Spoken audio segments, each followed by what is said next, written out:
प्रारंभ करते हैं मंगलाचरण से। सभी लोग हाथ जोड़ लीजिए। नमो अरिहंताणं,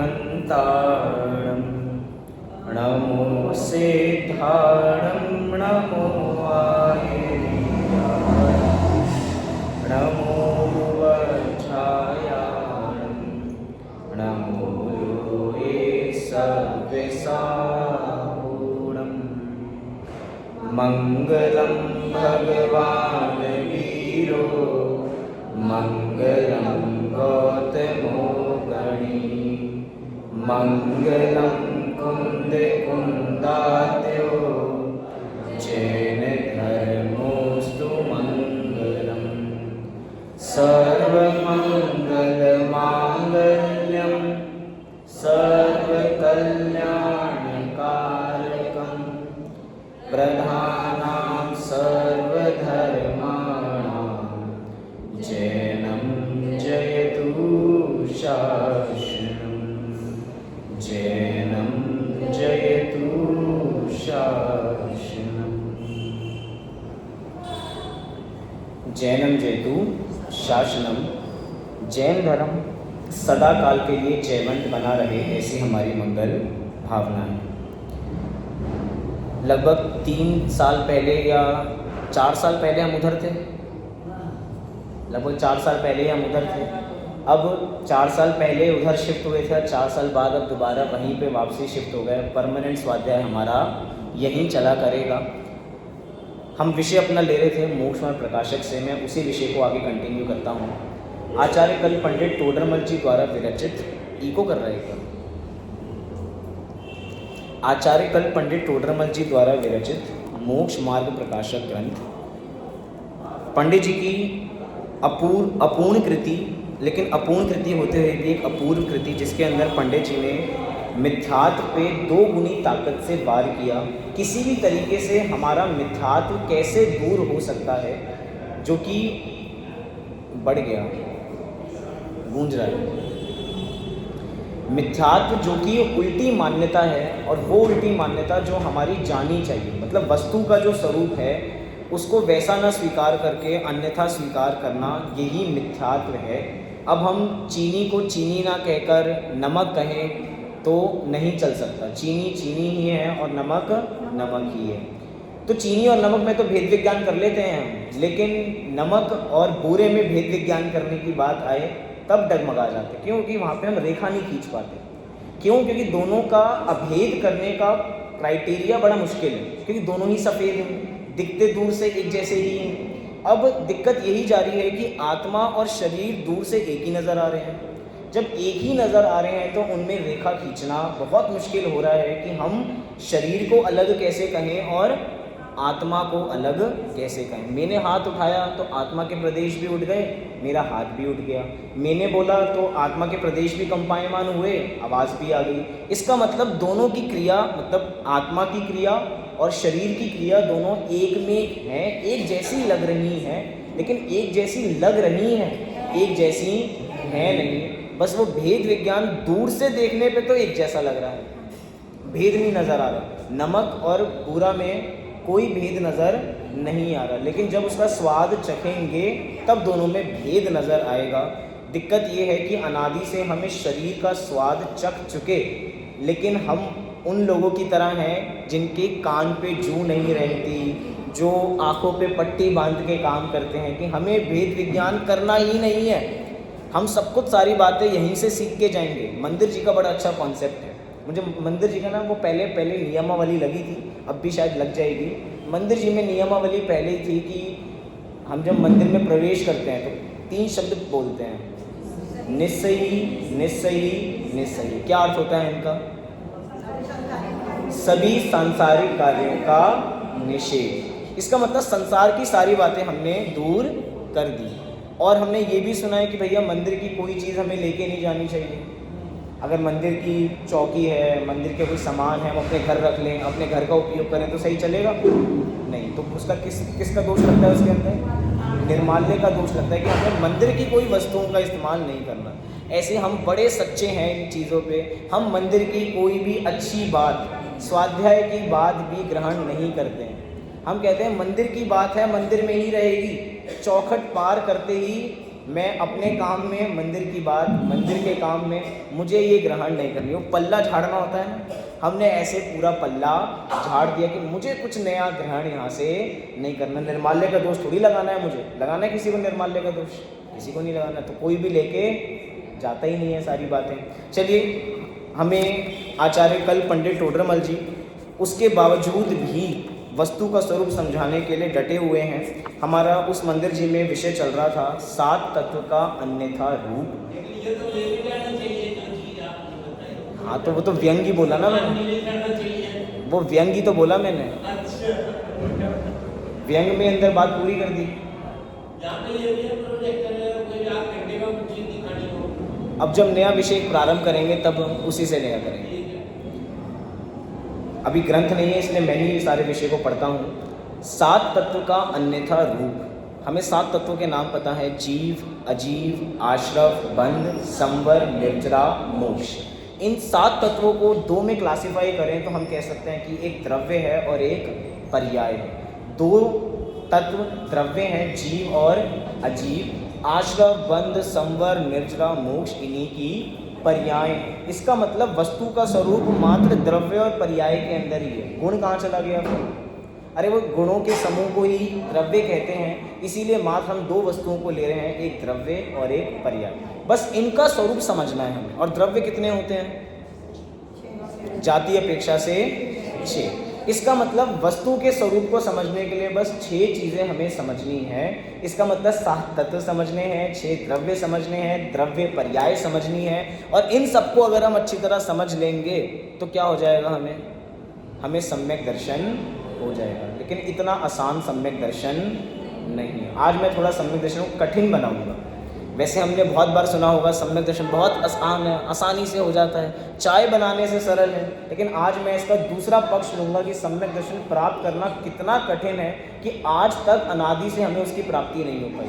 क्योंकि जो चीज़ हमें कभी प्राप्त ही नहीं हो पा रही है, इसका मतलब हम जितने उसके नज़दीक जा रहे हैं वो उतना ही हमसे दूर जा रहा है। हमें लग रहा है कि हमारा लक्ष्य हमारे पास आ रहा है। जैसे कि वो मृग मरीचिका, कल मैं घर पे बात कर रहा था कि आचार्यों ने भी कितना गजब का उदाहरण दिया, हमारे ग्रंथों में उदाहरण दिए मृग मरीचिका।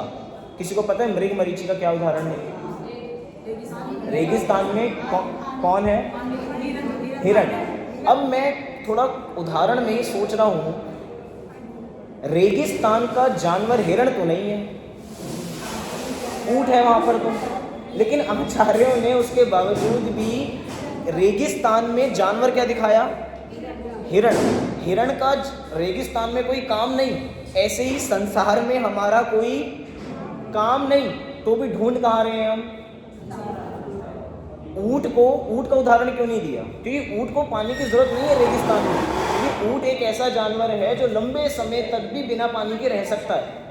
इसीलिए आचार्य देव ने बहुत चुनकर सोचा होगा कि भैया मैं उदाहरण क्या देता हूँ, मृग मरीचिका। जैसे मृगचिका मतलब रेगिस्तान के अंदर हिरण का काम नहीं है, ऐसे ही संसार में हमारा काम नहीं है। अब वापसी उदाहरण पे आओ।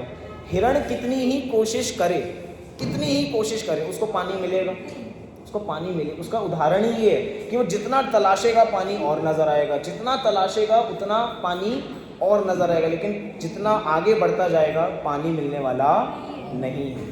हम संसार में कितने ही सुख ढूंढ लें, बस अब पहुंच गए, एक माइलस्टोन और कर लिया कि भैया घर बड़ा बनाना था, बस घर बड़ा बना ले तो काम बढ़िया हो जाएगा, बस वो प्राप्त कर लिए तो काम हो जाएगा। एक बार बड़ी गाड़ी ले लें तो एक माइलस्टोन कवर हो जाएगा। हमें लग रहा है कि एक एक पॉइंट आगे बढ़ते बढ़ते हम क्या हो जाएंगे?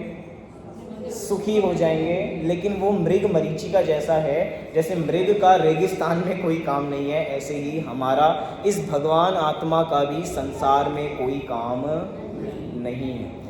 एक जब हम भव्यों की क्लासिफिकेशन पढ़ते हैं कि भैया 3 प्रकार के भव्य होते हैं। 3 प्रकार के भव्य कौन कौन से? निकट भव्य, दूर भव्य और दूरानुदूर भव्य। हम किस में हैं? हम निकट भव्य में, बस अभी मुक्ति की प्राप्ति कर लेंगे। मैं कई बार सोच रहा हूँ कि ये दूरानुदूर भव्य में कौन होता होगा। देखो, भव्य की परिभाषा ये है कि जिसमें सम्यक दर्शन, सम्यक ज्ञान, सम्यक चारित्र प्रकट करने की योग्यता हो, उसको प्राप्त होगा ही होगा, इसकी कोई गारंटी नहीं है। निश्चित रूप से हम भव्य हैं, क्योंकि जो तत्व की बात को प्रीति चित्त से सुनता हो वो निश्चित रूप से भव्य है। ये मैं नहीं, आचार्य कह रहे हैं, तत्प्रीति प्रीति चित्तेन येन वार्ता पीहि श्रुता, कि जिसने तत्व की बात को प्रीति चित्त से सुना हो वो निश्चित रूप से क्या होगा, भव्य होगा। लेकिन ये तो चलो आचार्यों की बात थी, आचार्य बड़े दिलेर थे, किसी के लिए तारीफ करनी हो तो अच्छे अच्छे वचनों में यही कहा जाता है, भैया तुम बहुत अच्छे हो। जो हमारा दुश्मन भी हो उसकी भी थोड़ी तारीफ करनी पड़ती है। लेकिन अगर विचार करें, क्या हमारी क्रियाएं, हमारे भाव निकट भव्य जैसे हैं? क्योंकि हम 7 तत्व का स्वरूप अन्यथा रूप देख रहे हैं। निकट मतलब कि हम या तो उसी भव में प्राप्त करेंगे या बस 2-3 भव में प्राप्त कर लेंगे। है हमारी ऐसे भावों की इतनी विशुद्धता है हमारी कि हम इतने तैयार हो गए हो कि बस अब हम मुक्ति के लिए तैयार हैं। मुक्ति सोपान बस तिलक करने के लिए, सम्यक दर्शन तिलक करने के लिए खड़ा हुआ है, और तिलक करेगा और हमारी उससे शादी हो जाएगी। तैयार हैं हम इस चीज़ के लिए? तैयार नहीं। इसका मतलब कि हम बस कहने के लिए हमें तत्व की रुचि है, हमें तत्व की रुचि नहीं है। देखो, मैं कोई नेगेटिव नहीं कर रहा हूँ। कोई सोचो कि भैया ये तो नेगेटिव वाली बात हो गई कि हम तो तत्व की बात सुनने आए हैं और हम तो तत्व की रुचि वाले हैं, और हमें क्या ठहरा दो कि हम ही क्या हैं, हमें तत्व की रुचि ही नहीं है। ऐसा नहीं है। वो लोग हैं जो नहीं आए हैं। आप लोग तो तत्व की रुचि वाले ही हो। क्या? हाँ, यही तो।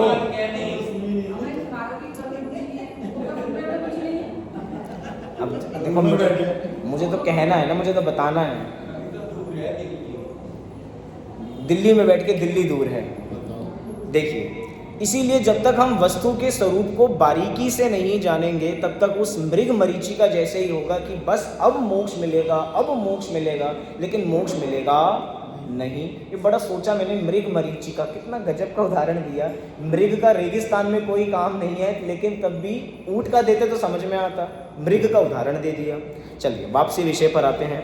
हम पढ़ रहे थे मोक्ष तत्व का अन्यथा रूप, क्योंकि पहले के लोगों को डिस्क्लेमर कि हम 7 तत्व पढ़ रहे थे, 7 तत्व का अन्यथा रूप, जिसमें से 6 तत्व की चर्चा हम कर चुके हैं। हम पढ़ रहे हैं मोक्ष तत्व और मोक्ष तत्व का अन्यथा रूप। मोक्ष किसे कहते हैं? तो भैया सभी कर्म खत्म हो जाएं, सभी कर्म का नाश हो जाए, इसी को मोक्ष कहते हैं। लेकिन ये कर्म की परिभाषा, कर्म की अपेक्षा से, जीव की अपेक्षा से कहें कि जीव ने विशुद्धता, मतलब आत्मा जितनी शुद्ध है उसने उतनी शुद्ध प्राप्त कर ली। सोना कितना शुद्ध हो सकता है? सोने की भी कैटेगरी है ना, क्लासिफिकेशन है। कितनी बार कि 16 बार तपाया जाएगा तो वो शुद्ध होगा। कुछ 22 कैरेट वाले भी मिल जाते हैं, तो शुद्ध होंगे वो? नहीं। कुछ होंगे बस प्लेटिंग है उन पे गोल्ड की, लेकिन नीचे गोल्ड नहीं, तो क्या वो गोल्ड कहलाएगा? गोल्ड की सब अपने अपने में क्लासिफिकेशन है प्योरिटी की। हम कह रहे हैं हमने अपनी आत्मा की प्योरिटी को जितना थी प्योर हमने उतनी ही प्राप्त कर ली, इसी का नाम मोक्ष है। इसका मतलब मोक्ष कोई स्थान नहीं है। तो भूल कहाँ हो रही है? जब सब कुछ हमें समझ में आ गया, भूल यहाँ हो रही है कि हमने मोक्ष को मोक्ष जैसा समझा नहीं। मोक्ष को मोक्ष जैसा नहीं समझा, माने क्या? मोक्ष को स्वर्ग जैसा समझा, क्योंकि हमने आज तक जिस चीज़ का एक्सपीरियंस किया ही नहीं हो उसको हम किससे कंपेयर करेंगे? हमने मोक्ष कभी एक्सपीरियंस किया? किसी ने कोई मोक्ष से वापसी आया हो? इधर मोक्ष से कोई वापसी आ सकता है? कोई वापसी आ नहीं सकता। मतलब किसी को एक्सपीरियंस नहीं है। सबको एक्सपीरियंस किसका है? इन 5 इंद्रियों का एक्सपीरियंस सबको। अच्छा, किसी को हो, किसी को कम हो? कोई है कि भैया मैंने 5 इंद्रियों का थोड़ा उपयोग कम किया है? कोई है ऐसा कि नहीं मेरा 5 इंद्रियों में मुझे मज़ा नहीं आता? कोई है यहाँ पे? कोई है? किसी को तो कम ज़्यादा की कोई कैटेगराइजेशन होगी? कोई नहीं है। इसका मतलब सबको 5 इंद्रियों में खूब, मैं नहीं बोल रहा, सबको खूब आनंद आ रहा है, सबको खूब मजा आ रहा है 5 इंद्रियों के विषय भोगों में, कि स्पर्शन, रसना, घ्राण, चक्षु, कर्ण, सबकी सब अपने में मजे कर रही हैं। अगर कोई थक भी जाता है तो हम एक का काम दूसरे को दे देते हैं। वो यही है ना कि बोझ यहाँ पे था तो बोझ उठा के यहाँ पे रहे तो थोड़ा आराम लगता है, लेकिन बोझ तो अभी भी हमारे पास ही है। एक इंद्रिय थकी तो हमने दूसरे इंद्रिय पे शिफ्ट कर दिया, लेकिन भोग किससे रहे हैं? सुख इंद्रियों से ही भोग रहे हैं। दिक्कत यही हुई हम सभी के लिए कि हमने मोक्ष को स्वर्ग जैसा समझा। स्वर्ग जैसा समझा कि भैया स्वर्गों में भी इंद्रियां हैं, वहाँ पे भी भोगी भोगे जाते हैं, इसका मतलब जो मोक्ष है वो स्वर्ग जैसा है। लेकिन स्वर्ग जैसा कहेंगे तो दिक्कत हो जाएगी, तो हमने कहा नहीं स्वर्ग जैसा नहीं, स्वर्ग से अनंत गुना है। क्या कहा? मोक्ष का सुख कैसा है? स्वर्ग से अनंत गुना है। अब इतनी गणित तो हमें आएगी, अगर स्वर्ग के सुख को कितना ही मल्टीप्लाई करें तो क्या आएगा? स्वर्ग ही है, क्योंकि आगे क्या लगा हुआ है? स्वर्ग। मतलब स्वर्ग के सुख को अनंत गुना भी करेंगे तो वो जाति सुख की कौन सी होगी? स्वर्ग की ही होगी। एक गुलाब जामुन खाएंगे तो किस इंद्रिय से खाएंगे? और 10 खाएंगे तो 20 खाएंगे तो कहेंगे इतनी तो क्षमता ही नहीं है खाने की, पेट खराब कराओगे क्या?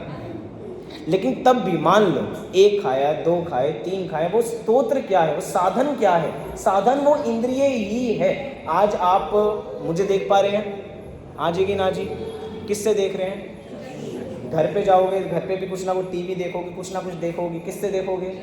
चक्षु। आज स्वाध्याय कर रहे हैं तो किससे देख रहे हैं? आज हमने श्री जी को ऊपर देखा तो किससे देखा? चक्षु। मतलब कि साधन क्या है? चक्षु। इसका मतलब हमने जो भी सुख का एक्सपीरियंस किया है वो किससे किया है? चक्षु। मतलब इंद्रियों के माध्यम से किया। तो हमें क्या लगता है कि मोक्ष का सुख भी कैसा है? इन इंद्रियों जैसा ही है। लेकिन जिसको मोक्ष जाना हो और वहाँ सोच रहा हो कि वहाँ भी इंद्रियाँ मिलेंगी, वहाँ पे भी एक बढ़िया टीवी होगा, यहाँ तो बड़ा नेट लैग करता है, वहाँ पे नेट लैग नहीं करेगा, वहाँ पे बढ़िया, यहाँ तो 5G चल रहा है, वहाँ मस्त 100G चलेगा और उसके अंदर कोई दिक्कत नहीं आएगी, बढ़िया HD विजन होगा, ऐसा कुछ भी नहीं। यहाँ गर्मी लग रही है किसी को? कहाँ चल कहाँ रहा है? गर्मी तो लग रही है ना, लेकिन वहाँ गर्मी नहीं लगेगी। जैसे आपको घर में, आप घर पे 16 डिग्री पे वापसी जैसे घर पे 16 पे AC चलता है ना तो बिल्कुल गर्मी नहीं लगती, ऐसे ही मोक्ष के अंदर भी किसी प्रकार की गर्मी नहीं लगी। और ऐसा मानकर मोक्ष जाना चाह रहे हैं तो वहाँ पे ऐसा कुछ भी नहीं, क्योंकि स्वर्ग के सुख जैसा मोक्ष है ही नहीं, क्योंकि स्वर्ग के सुख की जाति इंद्रिय जनित है और मोक्ष के सुख की जाति अतीन्द्रिय जनित है, जिसको इंद्रियों से कंपैरिजन नहीं किया जा सकता। हम 5 इंद्रियों को अतीन्द्रिय ज्ञान से कंपैरिजन करेंगे, हमें नहीं पता। तो हम कैसे जाने कि मोक्ष का सुख कैसे होगा? हमें कैसे एक्सपीरियंस हो सकता है? हमें नहीं हो सकता एक्सपीरियंस। हमें बस यही पता हो सकता है कि इंद्रियों का सुख दुखकारी है। दुखकारी क्यों है? क्योंकि जो टेम्परेरी हो, क्या जो टेम्परेरी हो और जो लिमिटेड हो वो दुख का कारण होता है। दुख का 2 कारण बताएं। क्या? जो टेम्परेरी हो और लिमिटेड हो। फिर से 2 कारण क्या बताएं? एक टेम्परेरी हो और लिमिटेड हो। लिमिटेड मतलब कम ही मिलेगा, और दूसरा सीमित, कम, टेम्परेरी परमानेंट नहीं है, कुछ समय के लिए है, फिर बदल जाएगा, मतलब कुछ समय के लिए। हम ज़्यादातर चाइनीज़ आइटम के लिए क्या कहते हैं? आज चलेगी और कल बंद हो जाएगी। ये इंद्रियां भी ऐसी हैं, आज चलेंगी और कल। हम रिमोट में बैटरी लगाते हैं ना, बैटरी नहीं चलती तो उसको हिला देते हैं ऐसे। हमारी इंडियंस की आदत है, उसको 2-3 बार मारते हैं, मारेंगे तो शायद चल जाएगा, लेकिन ऐसा चलता नहीं है। लेकिन तब भी हम बैटरी हिलाएंगे तो हो सकता है वो चल जाए, लेकिन वो नहीं चल रहा उसके बावजूद भी। ऐसे ही हमारे साथ होगा कुछ समय बाद, हमें कुछ लोग हिला रहे होंगे, उठो उठो, लेकिन हम उठेंगे, समझे? हम सब के साथ भी यही होगा, कोई हमें हिलाएगा लेकिन हम उठेंगे नहीं। क्यों? क्योंकि हमारी बैटरी खत्म हो गई है। अब बैटरी क्या थी हमारी? वो आत्मा। अब आत्मा ही नहीं रहेगी तो जिसके माध्यम से हम सुख भोगना चाह रहे थे, वो सुख भोगने का साधन ही टेम्पररी था। अब जो टेम्पररी था उससे अनलिमिटेड और परमानेंट की एक्सपेक्टेशन ही हमारी गलत थी। मतलब इंद्रियों से आप ये विचार करो कि मुझे, अच्छा आंखों से आपको कितना दूर का दिखाई दे सकता है? आंखों से आपको कितनी दूर का दिखाई दे सकता है? लिमिटेड दिखाई दे सकता है। अच्छा दूर है तो कम नज़र आ रहा होगा, दूर का ज़्यादा थोड़ी दिखाई देगा। अच्छा, पास का दिखाई देगा? पास का दिखाई देता है सबको? हाँ जी कि ना जी? पक्का? सबको पास की नज़र भी कमज़ोर करा दूंगा अभी बैठे बैठे। अब कोई ये चीज़ लो और बिल्कुल इसको पास रखो आँख के, अब ज्ञान होगा? ज्ञान होगा, क्योंकि चक्षु इंद्रिय अप्राप्यकारी है। इसका मतलब मैं बता रहा हूँ कि हम इंद्रियों को दूर पास, इसके अंदर लिमिटेशन है कि हम कुछ जान सकते हैं, कुछ नहीं जान सकते हैं। किसी को कुछ सुनाई देगा, किसी को कुछ नहीं सुनाई देगा। लेकिन जो मोक्ष है, मोक्ष के अंदर जो सुख है वो इंद्रिय जनित नहीं है। और कैसा है? परमानेंट। कैसा है? परमानेंट। आजकल की जनरेशन जेन जी बहुत जल्दी बोर हो जाती है हर एक चीज़ से। कोई नया खिलौना मिले, कोई कुछ चीज़ मिले, बस उसको चेंज करो, पसंद नहीं आई। आजकल तो गाड़ियाँ भी 15 साल से ज़्यादा नहीं चल सकती हैं, अब चेंज ही हमें करनी पड़ेगी। घर जल्दी जल्दी लोग कि अब यहाँ हैं, अब दूसरे घर के अंदर चल देते हैं। लोग जल्दी जल्दी शिफ्ट कर रहे हैं, हमें शिफ्ट की आदत पड़ गई है और हमारी गलती नहीं है। ये आजकल का समय ही ऐसा है कि हम एक परमानेंट चीज़ पे टिक ही नहीं पाते हैं। एग्जाम्पल, हम सब फ़ोन चलाते हैं, हाँ जी कि ना जी? पक्का? आप पहले देखते होंगे सब लोग रील देखते होंगे, एक अंगूठा है, अंगूठा चलता रहता होगा। मैं सोचता हूँ अगर ये अंगूठा ना होता तो क्या होता, क्या करते फिर ऊपर। अब विचार करो, हमने 1 मिनट के अंदर कितनी रील स्क्रॉल करी है? की रील स्क्रॉल सभी करते होंगे, ऐसा कोई नहीं है जो नहीं करता होगा। सबके चेहरे बता रहे हैं, नहीं हम तो कुछ नहीं करते हैं, ऐसा मुझे सब करते हैं। हमने रील स्क्रॉल की कितनी कर ली 1 मिनट में? 1 मिनट में कह रहा हूँ मैं, 5 सेकंड सुना और हमने आगे बढ़ा दिया, 10 सेकंड सुना हमने आगे बढ़ा दिया। इसका मतलब हम एक कॉन्टेक्स्ट को सुनने के लिए 60 सेकंड भी नहीं रुक सकते हैं। हमारा ज्ञान कितना कम है, हम इतने ज्ञान कम पे काम करें। अच्छा, हमने जितने भी शॉर्ट बनाने वाले हैं बहुत ज्ञान की बातें आपको 1 मिनट में दे रहे हैं, लेकिन उससे वही सारी बातें 10 मिनट बाद पूछो, उसको कुछ याद नहीं है, क्योंकि उसने एक साथ इतनी सारी चीज़ें देख ली हैं। मैं एक ज्ञान बता रहा हूँ, जिस ज्ञान को हम बहुत बढ़िया समझ रहे हैं वो ज्ञान मोक्ष में वैसा नहीं है। हमें लग रहा है कि ऐसा ही मिल जाए, ऐसा ही मल्टीप्लाई हो जाए, ऐसा ही सुख हमें वहाँ पर मिलेगा। ये सब कुछ टेम्पररी है, शॉर्ट है, कुछ समय बाद अंत हो जाएगा। और जब अंत होगा तो बहुत दुख होगा, क्योंकि जो चीज़ हमारी होती है और वो ख़त्म हो जाए तो उसके प्रति कषाय बहुत ज़्यादा जागृत हो जाती है। हम तो इसी विषय पे चल रहे हैं। मैंने अभी शुरू के 3 पैराग्राफ का सार यहाँ पर लिया कि स्वर्ग सुख में आनंद नहीं है और स्वर्ग सुख जैसा मोक्ष सुख नहीं होता। उसके बाद आगे की बात यहाँ से दोबारा हम पढ़ते हैं, क्योंकि ग्रंथ है, ग्रंथ के कुछ विषय पढ़ेंगे भी, कुछ पंडित जी की भाषा पढ़ेंगे तो थोड़ा और आनंद आएगा। पेज नंबर है 234, कभी आप घर पे जाके देखें। बीच का पैराग्राफ है तथा, हम पढ़ चुके हैं लेकिन दोबारा इस पैराग्राफ से पढ़ के अगली बात को शुरू करेंगे। तथा कर्म निमित्त से आत्मा के औपाधिक भाव थे, उनका अभाव होने पर आप शुद्ध भाव रूप केवल आत्मा हुआ। जैसे परमाणु स्कंद से पृथक होने पर शुद्ध होता है, उसी प्रकार यह कर्मादिक से भिन्न होकर शुद्ध होता है। विशेष इतना है कि वह दोनों अवस्था में सुखी दुखी नहीं है, परंतु आत्मा अशुद्ध अवस्था में दुखी था, अब उसका अभाव होने से निराकुल लक्षण अनंत सुख की प्राप्ति हुई। कर्म निमित्त जनित औपाधिक भाव, हम सभी को एक दूसरे के औपाधिक भाव में आनंद बहुत आता है। औपाधिक भाव क्या है? कर्म जनित। आज किसी ने तरक्की की, आज किसी के पास एक फैक्ट्री थी और उसने एक और फैक्ट्री डाली, तो आनंद हुआ या दुख हुआ? अब पड़ोसी को तो दुख होगा, पड़ोसी को तो दुख होगा, उसके कॉम्पिटिटर को तो दुख होगा, लेकिन उसके घर वालों को क्या होगा? सुख होगा। क्योंकि औपाधिक भाव, हम लोगों को जज भी किस पे करते हैं? दूसरों के औपाधिक भाव पे जज करते हैं। हम कहते हैं ना कि first impression is the last impression, तो वो फर्स्ट इंप्रेशन हम किस बेस पे बनाते हैं? वो फर्स्ट इंप्रेशन बनता है व्यक्ति के औपाधिक भाव पर। व्यक्ति के औपाधिक भाव समझ में नहीं आया? देखो, व्यक्ति के औपाधिक भाव फर्स्ट इंप्रेशन क्या है? हमने व्यक्ति को देखा और उसको जज किस बेस पे किया? उसने कैसे कपड़े पहन रखे थे, वो कैसे बोलता था हमारे साथ, उसके साथ हमारा कैसा व्यवहार था। हो सकता है उसका मूड इस समय में खराब हो लेकिन वो सज्जन हो, लेकिन हमने उसको उस औपाधिक भाव से जज कर लिया और वो फर्स्ट इम्प्रेशन ही हमारे लिए क्या बन गया, उसका लास्ट इम्प्रेशन बन गया। और हमारे साथ यही है कि हम व्यक्तियों को लोगों के औपाधिक भाव से ही जज करते हैं। आज दिल्ली में जिसके पास स्कूटर नहीं है, जिसके पास स्कूटी नहीं है, गाड़ी नहीं है, उसका स्टैंडर्ड क्या है? उसका स्टैंडर्ड क्या है? 0। मतलब वो मिडिल क्लास भी आएगा, मिडिल क्लास में लें उसे, या लोअर मिडिल क्लास में डाल दें, या मिडिल क्लास से भी नीचे डाल दें? विचार करो।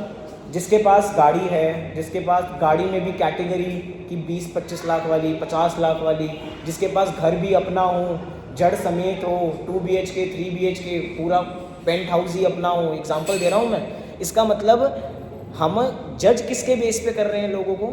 लोगों के औपाधिक भाव पे। लेकिन वो औपाधिक भाव कर्म की देन है। वो कर्म की देन कभी किसी की बढ़ सकती है और कभी कम हो सकती है, लेकिन हम व्यक्ति को फर्स्ट इंप्रेशन से उसके लास्ट इंप्रेशन तक उसके अगर उसके औपाधिक भाव से ही जज करेंगे, इसका मतलब हमारा पैरामीटर जज करने का गलत था। क्योंकि किसी जीव को जीव के औपाधिक भाव से जज नहीं कर सकते, क्योंकि औपाधिक भाव तो कर्म जनित थे, आज है और कल नहीं है। किसी बात पे मुझे बहुत तेज गुस्सा आ रहा है और हो सकता है कुछ समय बाद मैं शांत हो जाऊं। अब बताओ मेरे एनालिसिस क्या निकालोगे कि मुझे गुस्सा आता है या मैं शांत हूँ? जिसने मुझे शांत समय देखा उसने शांत कह दिया, और जिसने मुझे गुस्सा करते हुए देखा उसने मुझे गुस्से वाला ठहरा दिया। अब कर्म जनित है। हो सकता है आज मैंने बड़े अच्छे कपड़े पहन रखे हों, घर जाके मैं दूसरे कपड़ों के अंदर आ जाऊँ, अब मेरे भाव, दूसरा का इंप्रेशन क्या बनेगा? दूसरे का इंप्रेशन क्या बनेगा? औपाधिक।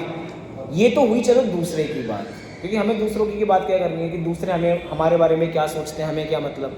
हम दिक्कत तब होती है जब हम अपने आप को ही अपने औपाधिक भाव से जज करते हैं। क्योंकि यहाँ पे बात कर रहे हैं कर्म निमित्त से आत्मा के औपाधिक भाव थे। जो जीव मोक्षार्थी हैं, जिन्होंने मोक्ष की प्राप्ति अब कर ली है, मोक्षार्थी थे और जिन्होंने मोक्ष की प्राप्ति कर ली है, वो अपने औपाधिक भाव भी नहीं देख रहे हैं। औपाधिक भाव मतलब कर्म जनित जो भाव आ रहे हैं वो उससे अपने आप को प्रभावित नहीं करते हैं। हो सकता है मुझे आज गुस्सा आया हो, लेकिन मेरा स्वभाव गुस्से वाला नहीं है, तो मैं गिल्ट नहीं हूँगा। आज मैंने, हो सकता है मेरा अच्छा समय नहीं हो, मैंने बुरे कपड़े पहन रखे हो, थोड़े फटे पुराने पहन रखे हो, इसका मतलब ये नहीं कि मैं अपने आप को दीनहीन समझूं। अगर मैंने अपने आप को दीनहीन समझा, इसका मतलब मैं कर्म के प्रभाव से प्रभावित हूँ। मतलब सोचो कर्म का प्रभाव मेरे ऊपर कितना था कि उसके दबाव में आके मैं वो काम कर रहा था, कि कर्म ने जो कहा मैंने वो काम कर दिया। ऐसा ही है, हम अपने घर वालों के दबाव में काम करते हैं नहीं करते हैं? नहीं, आजकल के इंडिपेंडेंट लोग नहीं करना चाहते हैं, लेकिन हम अपने घर वालों के दबाव में काम करते हैं या नहीं करते हैं? घर वालों ने जो कहा हम वो काम करेंगे या नहीं करेंगे? करेंगे, क्योंकि हम किसी ना किसी की कठपुतली बनने में ही सुख मानते हैं। क्या कहा? हम किसी की कठपुतली बनने में ही सुख मानते हैं, कि कोई हमें चलाए, कोई हमें आदेश दे। हमने आज तक अपने अंदर के लीडर को जगाया ही नहीं है। हम हमेशा दूसरे के पीछे की, हम और किसके पीछे? कर्मों के पीछे, कि जहाँ मुझे ले जाएंगे कर्म मैं वहाँ चल दूंगा। कर्म का प्रभाव तेज आएगा तो मेरे परिणाम भी तेज हो जाएंगे, कर्म का प्रभाव धीरे आएगा तो मेरा प्रभाव भी धीरे हो जाएगा। आज अब सबकी कषाएं मंद हैं तीव्र हैं?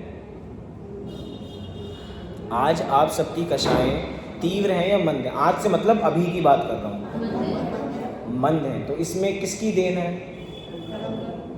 किसकी देन है? कर्म की देन है। अब यही भूल है हमारी, कि हम उस कर्म की देन से अनुसार चल रहे हैं। हमारा मन नहीं था आने का। विचार करना मैं बहुत बताना चाह रहा हूँ, क्योंकि हमारा डेली रूटीन है 8 से 9। हम रोज़ नहाते हैं, हाँ जी कि ना जी? रोज़ खाना खाते हैं, क्योंकि हमारा डेली रूटीन है। ऐसे ही स्वाध्याय हमारा डेली रूटीन है। उस समय ज़रूरी नहीं है हमारी कषाएं मंद हों, लेकिन क्या करें, घड़ी में 8 बज गए तो मंदिर जाना पड़ेगा। अब मंदिर में आ तो गए, लेकिन कर्म के भाव वैसे नहीं थे, मंद थे ही नहीं। लेकिन हमें ये सिखाया गया कि मंदिर में आके कषाएं कैसी हो जाती हैं? मंद हो जाती है। तो हमारी भी कैसी हैं? मंद पसंद है, हो सकता है अंतरंग में तीव्र हो। मतलब मैं ये बताना चाह रहा हूँ कि हम कर्म के प्रभाव में ना जिए। अगर हम कर्म के प्रभाव में ही जीते रहेंगे तो अपना सुख दुख का रिमोट हमने किसके हाथ में दे रखा है? कर्म के हाथ में। तो भैया उसका तो जब सुख का बटन दबाएगा तब हम सुखी होंगे, जब वो दुख का बटन दबाएगा तब हम दुखी होंगे। हमारा सुख दुख किसके हाथ में है? हमारे हाथ में है। मुनिराजों के ऊपर उपसर्ग होता है तो बड़े पुण्य का उदय होता होगा कि मुनिराज के ऊपर उपसर्ग होता होगा। बड़े सातिशय पुण्य का उदय है कि मुनिराज के ऊपर उपसर्ग हो रहा है। सही है, सातिशय पुण्य का उदय है। गलत कह दिया क्या? सातिशय पुण्य का नहीं, पाप का। पाप का उदय था तो उनके ऊपर उपसर्ग हो रहा था। हम लोगों का रूटीन बन गया रोज 8 से 9, हम लोगों का रोज रूटीन बन गया मंदिर जी आना। जिस दिन हम 8 से 9 स्वाध्याय में नहीं आ पाए, जिस दिन हम मंदिर जी के दर्शन नहीं कर पाए, क्या हमारी क्योंकि उस समय हमारे पाप का उदय है ना। जिस समय हम 8 से 9 मंदिर नहीं आ पाए, उस समय पुण्य का उदय या पाप का उदय? पाप का उदय। लेकिन क्या जरूरी है कि हम पाप के उदय में पापी ही हों? मुनिराज के पाप का उदय था तो वो पापी ही थे क्या? वो पापी नहीं थे। वो पाप के उदय में भी कैसे थे? धर्मात्मा थे। इसका मतलब अगर हमें 8 से 9 मंदिर नहीं आ पाए, हम देव दर्शन बाई चांस हमारा छूट गया, बीमारी वश किसी भी कारणवश छूट सकता है, तो व्यक्ति कषाय करने लग जाता है कि भैया मेरा डेली आकुलता होती है अंतरंग में कि जो मैं रोज काम कर रहा था वो काम नहीं हुआ, तो भैया आज तो मेरा दिन खराब चला गया। हम रोज जो काम करते थे वो हमने नहीं किया तो क्या लगता है? दिन खराब चला गया हमारा। हमें ऐसा क्यों लग रहा है? वो पाप का उदय था लेकिन हमें पाप का परिणाम नहीं करना। मैं विचार कर रहा हूँ पंडित दौलत राम जी के साथ कैसा होता था। पंडित दौलत राम जी दुकान पर बैठकर भी हमसे ज़्यादा कषाय मंदिता कर लेते होंगे। हम मंदिर जी में बैठकर उतनी कषाय मंदिता नहीं कर पा रहे जितनी पंडित दौलत राम जी दुकान पर बैठकर कषाय मंदिता कर लेते हैं। और हम अपोजिट, हम मंदिर में बैठकर भी कषाय मंदिता नहीं कर पाते और वो दुकान पे बैठकर भी कर लेते हैं। इसका मतलब कि स्थान का कोई संबंध नहीं है, स्थान का कोई संबंध नहीं है। निमित्त नैमित्तिक संबंध हम कहते रहेंगे कि हाँ निमित्त नैमित्तिक संबंध होता है, यहाँ निमित्त नैमित्तिक संबंध की बात नहीं कह रहा हूँ मैं। इसका मतलब हमारा परिणाम ही हमें सुखी करने वाला है, हमारा परिणाम यहाँ नहीं है। मैं पूछता हूँ आप सभी अभी कहाँ हो? आप सभी अभी कहाँ पे हो? नीचे स्वाध्याय हॉल में हो ना? आप आगे बैठे हो, आप पीछे बैठे हो, ऐसे ही है ना? नहीं, ऐसा नहीं है। किसी का दिमाग किसी के घर पे है, किसी का किसी काम में है। इसका मतलब हम वहाँ हैं जहाँ हमारा उपयोग है। हो सकता है देखो मुझे जितने लोग दिख रहे हैं सबकी आंखें मेरी तरफ ही हैं, सबकी है ना आंखें? देख लूँ एक बार, थोड़ी लाइमलाइट तो खा लूँ। सब लोग मुझे ही देख रहे हैं लेकिन लोग मुझे ही देखते हुए भी मुझे नहीं देख रहे हैं। दिक्कत ये है लोग, मैं सोच रहा हूँ भजन क्यों बनाए गए कि जिन दर्शन कर निज दर्शन पा। अरे हम जिनके दर्शन करते हुए भी जिनके दर्शन नहीं करते, घर के दर्शन करते हैं। मतलब हमारी आंखें खुली हैं, इसका मतलब ये नहीं कि हम सचेत हैं। फिर से आप लोगों को देखता हूँ एक बार, सब लोग देख रहे हैं ना मुझे? मन में काश मना परिय ज्ञान होता मुझे। दिक्कत तो मुझे ही हो जाती अगर मना परिय ज्ञान होता तो मुझे, लेकिन अगर होता तो पता लग जाता। लेकिन हमारी आंखें खुली हैं। अच्छा ये 8 से 9 जितने भी हमारा अभी स्वाध्याय चला, समय हो गया क्या अपना? बता देना कभी, मुझे नहीं दो। हाँ 5 मिनट है 9 बजने में। हाँ इसका मतलब सबका उपयोग है वहाँ पे, समय मेरे पास भी है। ठीक है ठीक है, मुझे तो यही चीज़ें पॉइंट छोटे छोटे पकड़ने हैं। घड़ी तो मेरे पास भी है।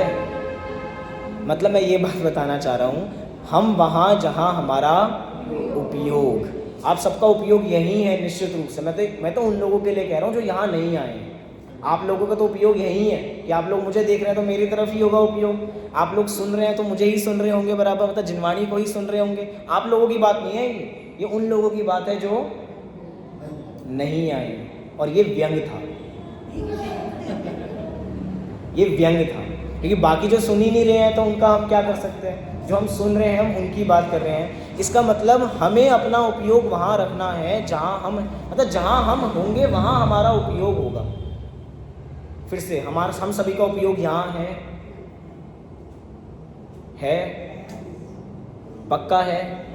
पक्का है तो निश्चित रूप से हमें मोक्ष की प्राप्ति होगी। लेकिन अगर हमारा उपयोग यहाँ नहीं है, इसका मतलब हमारा उपयोग फिर कहीं टिक नहीं सकता।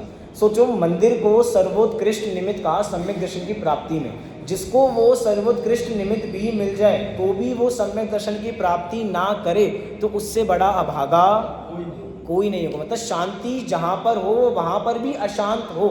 मारीची जैसी फूटी किस्मत और किसकी होगी?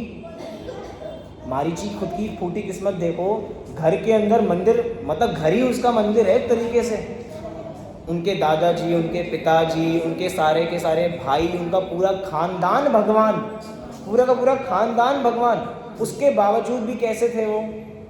फूटी किस्मत थी उनका भाग्य साथ नहीं था, उनकी मति वैसी नहीं थी, क्योंकि उनका वहाँ उपयोग नहीं था। वो थे वहाँ पे, प्रेजेंट थे, लेकिन उनको ये समूह शरण में बात लग रही थी कि ये तो झूठी बात बोल रहे हैं, मेरे विरोध में बात बोल रहे हैं, मैं कब भगवान बनूंगा उनको पता ही नहीं, तब मैं तब बनूंगा जाकर। अंतरंग का क्रोध अलग अलग मत चलाए फिर उन्होंने। इसका मतलब कि हम वहाँ जहाँ हमारा उपयोग, तो मोक्ष की प्राप्ति भी हमें तब होगी जब हमारे उपयोग पे हमारा उपयोग होगा। और हमारा उपयोग क्या है? ज्ञान और दर्शन। तो जब हम अपने ज्ञान दर्शन उपयोग पे उपयोग करेंगे तो उस उपयोग का उपयोग करके हम मुक्ति की प्राप्ति कर सकते हैं। हम सभी भी उस मुक्ति की प्राप्ति शीघ्र अतिशीघ्र करें। इसी मंगल भावना से अभी की बात को यहीं पे विराम देते हैं। पंडित प्रांजल जी हर मंगलवार को